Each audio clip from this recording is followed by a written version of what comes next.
chose the last section for the Caliente, the Adventure Time. It may look more complicated because there's two characters, but it's actually, I think, simpler than the Naruto, now looking at it, because the characters don't have that many pieces. A lot of what you'll be creating is with the pen tool, open and close paths. You can see the little hands here. That's definitely an open path. You can tell because there's no connection at the end. So you're just going to continue drawing like you've been doing for all your other characters, and really considering your placement of anchor points and using Control Y to really help you trace without having to worry about moving every shape to the side. It just saves you a little bit of time. And these extra little lines that you see in the little hand, I'll add after with just a line with no fill, so a black stroke. So it's very similar and reminiscent to the other things we've been making if you've already done your other characters. Right? And after I draw something, I always go back and edit it a little bit and clean up my handles, because no matter how many times I've done this, I still don't always get the handles in their exact right place. I swap using my quick keys, the letter A for the direct selection tool, letter P for the pen tool. This little extra line you see in the hands, I'm going to take my pen tool, just make a line, overlap it a little, remove the fill, and I should have that little extra little doodad line there.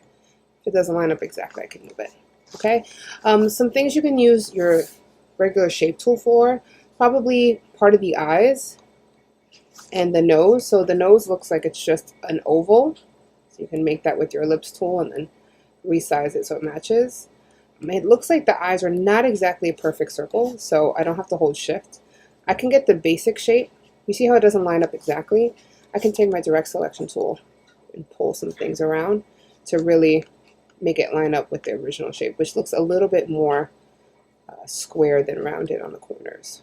Okay, and then the rest of this is just about building little by little, reminding yourself which shapes are open.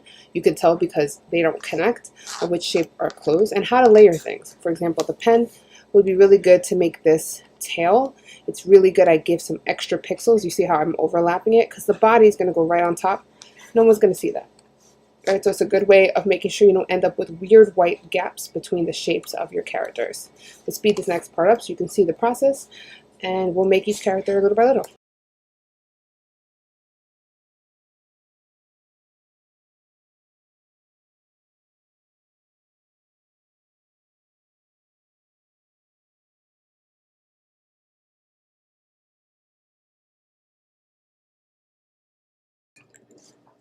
Now for this book bag section, there's an open path over a closed path. So I made the back of the book bag, and now I'm going to create this little handle that's going over his shoulder. I'm going to go around this way and make the top handle, because I need two open paths for this. I need one for one handle, one for the other. I'm adding a black stroke, setting the number to be the same, and then I'll draw the other side as well. And again, I'm not being too precious over here because the hand, his arm is going to kind of cover it in a second. And steal this darker green, do the same technique. Just keeping in mind open versus closed paths are really going to help you a lot. Now if I put the blue hand here with my pen tool and leave that as an open path as well, it should block part of the book bag. And all I need is a black stroke as well. If you think smart about like how you're building your shape, you can layer things really well and not have to worry about those little details that are going to get lost. Like the top of the book bag is going to be hidden by the top of his head, so I wasn't too perfect in that area.